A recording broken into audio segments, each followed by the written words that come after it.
অনেকেও মনে করেন যে বেরেস্তা, পেঁয়াজের বুরুন অথবা ওই ভাজা পেঁয়াজ এগুলা ইউজ করে যেন টেস্ট বাইরে যায় খাবারের। এটা যেমন সত্য, এটাতে আরেকটা জিনিস আছে।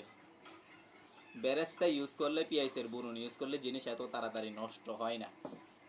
মোর কথা বুঝতে পারছেন?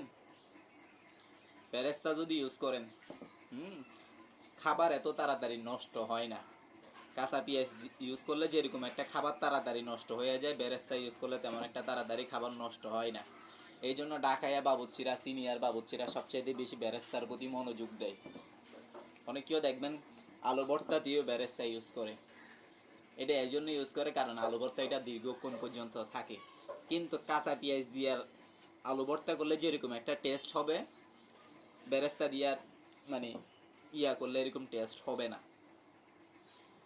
এরকম প্রত্যেকটা জিনিসের আলাদা একটা দিক আছে, আলাদা একটা সৌন্দর্য আছে, প্রত্যেকটা জিনিসের আলাদা টেস্টের পরিমাণ আছে। ওই জিনিসটা আপনাকে বোঝার জন্য দীর্ঘদিন রেস্টুরেন্টে কাজ করতে হবে।